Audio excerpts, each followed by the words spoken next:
Hey everyone, and welcome. Have you ever just dreamed of packing a bag and exploring the world completely on your own terms? Well, you've come to the right place. We're about to dive into some essential safety strategies that are going to empower you to travel solo with total confidence. Let's get right into it. First things first, if you're thinking about traveling alone, you are definitely not the only one. Solo travel is absolutely booming. Get this. A recent study found that a whopping 24% of Brits are planning a solo trip in 2025. It's become this huge movement, all about freedom and finding yourself. So the real question is, are you ready to join them? Because this isn't just about packing your bags and going.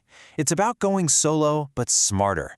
And that's exactly what we're going to break down today, giving you the tools to make your trip just as safe as it is amazing. So let's kick things off with a really important idea, this idea that you find freedom through preparation. A lot of people think that planning for safety is, restrictive, that it'll hold you back. But it's actually the complete opposite. The more you prepare, the more freedom you have to be spontaneous and just soak it all in when you're there. And I really want to be clear about this. The point of all of this is not to make you anxious or scared, it's to empower you. It's about giving you this sense of awareness so that when you're out there, you feel confident enough to say yes to more adventures, not less. So where does that confidence start? Well, it begins way before you even think about packing. Which brings us to our next section, your pre-departure safety plan. This is all about laying that strong foundation, the crucial homework that really sets you up for a fantastic trip. And listen, this planning isn't just some nice little thing to do if you have time. It makes a huge difference. One study found that solo travelers who do a pre-trip risk assessment report 73% fewer safety incidents. 73%! That is a massive number, and it just proves how important this step really is. So what does this risk assessment actually look like? Well, a great tool is something like this risk assessment matrix you see here. It's basically just a smart way to organize your thoughts. You can think about bigger things like the political situation and smaller things like local health advice or even just the weather. It helps make sure you've covered all your bases. And here is a fantastic tip, our first solo flower tip. Don't just read the official government websites. Go beyond that. The real gold is in places like Facebook groups and online forums. That's where you find other solo travelers who have just been there and can give you the real on-the-ground story. I love this next visual. This pre-departure safety checklist wheel is such a cool way to see your whole plan at a glance. It helps you make sure you've thought of everything, from having the right insurance to setting up a check-in plan with someone back home. Okay, let's just touch on a few of the most important steps from that wheel. Number 1, documents. Make sure you have both paper and digital copies of everything, just in case. 2, check-ins. Agree on a schedule with a friend or family member so they know you're safe. 3, insurance. Seriously, this is non-negotiable. And 4, register with your embassy. It's a simple step that helps them find you in an emergency. These 4 things together, they create a really powerful safety net. And here's another tip to make managing all those documents super easy. Create what's called a travel vault. It's just a secure folder in a cloud service like Google Drive where you keep a picture or a scan of your passport, your tickets, everything. If you lose your wallet or your phone, this can be an absolute lifesaver. Okay, so you've done all your prep work, you're ready to go. Now for the really fun part.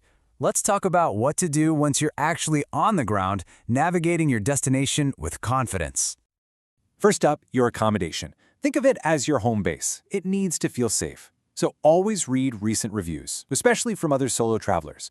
And here's a pro tip. When you check in, ask for a room between the 2nd and 6th floors. Why? It's high enough to discourage break-ins from the street, but low enough for fire truck ladders to reach. Smart, right? And the very first thing you do, walk in and check that all the locks work. I absolutely love this next tip for getting around a new city. If you know you're going to have to take a certain bus or train at night, just do a quick practice run during the day. It sounds so simple, but it builds so much confidence. It takes away all that stress of trying to figure out a new route when it's dark. And when you're just out exploring on foot, a few simple habits can make a world of difference. First, walk with purpose. Even if you're a little lost, walk like you know exactly where you're going. Second, if you're using headphones, keep one ear free so you can hear what's going on around you. Third, try not to be buried in your phone. And finally, share your live location with someone you trust back home. It's so easy to do and adds a great layer of security. Okay, so for our final section, we're going to talk about your absolute strongest safety tool. We've gone over plans and checklists, which are great, but the most powerful thing you have is something you were born with, your intuition, your gut feeling. And this is so important. If a person or a situation just feels off, trust that feeling. Your intuition is an incredible safety tool. It is always okay to walk away from a place or a conversation that makes you feel uneasy. Your safety is so much more important than being polite.